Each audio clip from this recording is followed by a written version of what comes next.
This is me, the Grand Duchess Rasmus Koenen, coming on again with part 2. I'm going to do a little bit of part 2 because the one on my Google page is a little bit, I want to extend a little bit more on it. And I'm going to read over my poem again. It's Fathers of Faith and Fathom Fright, right? I said, in the darkness I find my faith to light another day. The faith already fade. Voters of faith, people of heart. Pollution of every part, fatter than fate. Problems of the past, people of hearts. And I'm going to read it again as I said. Fathers of faith unfathom fright, freely fail and pray. Protect their innocent child, insight, parked by, pinned by, parked by pin and piers, to light a pilot of change. Fathers often plain and falter, now a pinnacle of burning flame. And darling, as I said, I always wanted to comment on this Father's Day, to give all the fathers a credit. Like in your darkness, remember everything that loved you, everything that grew around you when you were a child. I remember my father telling me, my mother was my Achilles heel, and what a disaster my life was going to be when he foretold what would happen my future.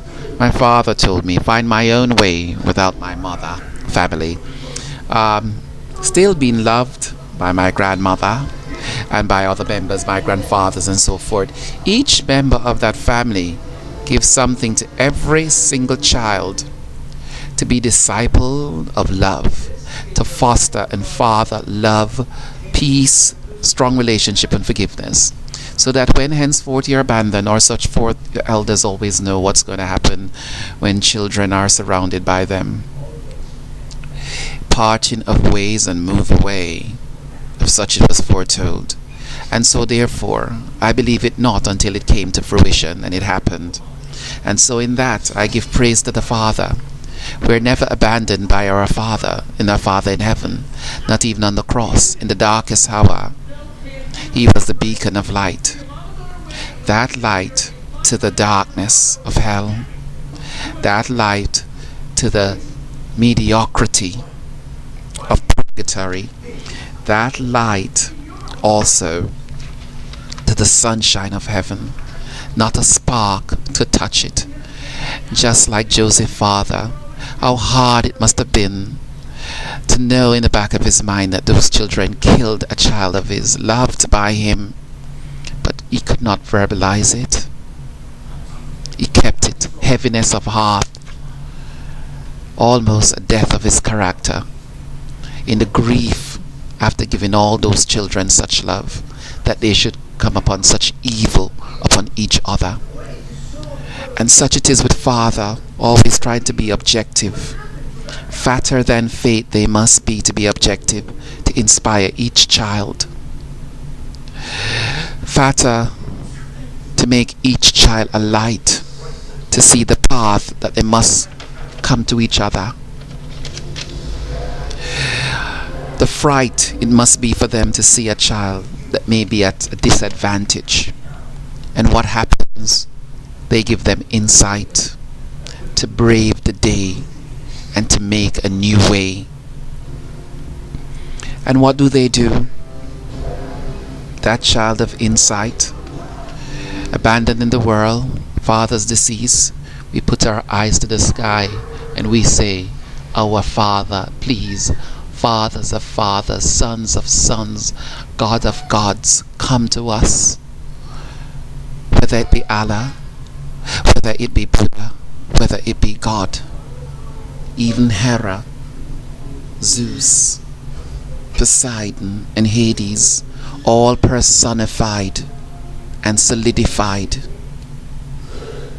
all inanimate but animated, for the betterment of human beings, for the betterment of each child, for the betterment that a light that must shine greater than each and every one of them, not for war, but for peace, but our humanness, that father heart that we must harbor sometimes elude us in ourselves, in our greediness.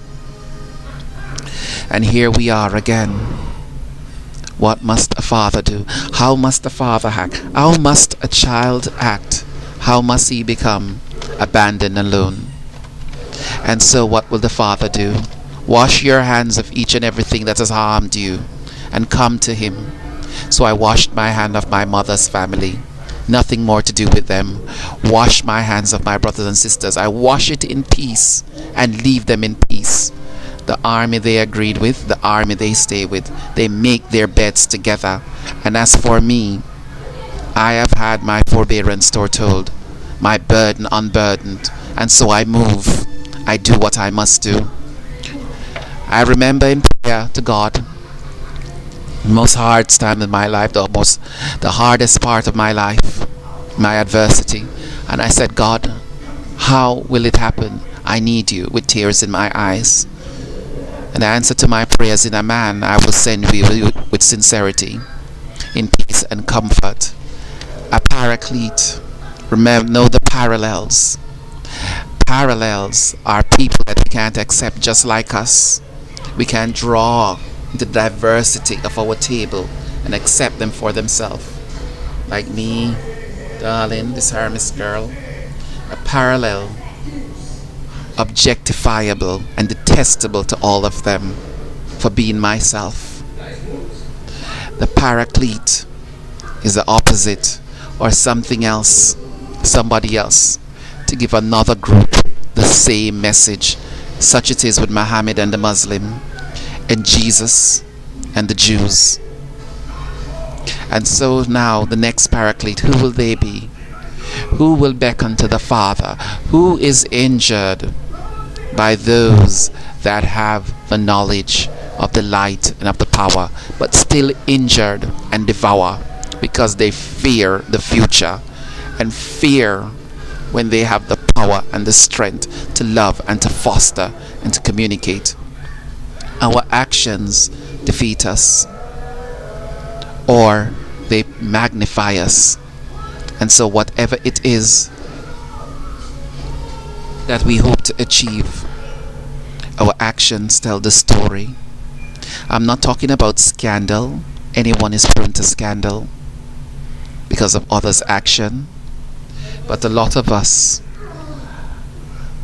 in the darkness of scandal and adversity, the Father rise, and your action shows where you are and how your character is summarized. And such is the Father at the time of crucifixion, and in ashes he resurrects, even against his own house, against his own children, to make sure that a light that is lamped in innocent with a clean hand and a pure heart shines in salvation. Again, remember this. This is Misa Grand Duchess Rasmus Koenen. Have a good Sunday. I'll read my poem again. In darkness I find my fate to light another day. The part already fade. Falters of fate, pollution of every part. Fatter than faith, the problem of the past. People of hearts. Faith, fathers of unfathomable fright, freely fail and pray. Protect the innocent child. Insight, pinned and by peers, to light a pilot of change. Fathers often plain and falter, now a pinnacled burning flame. This is Misa Grand Duchess Rasmus Koenen. Have a good evening. Bye bye.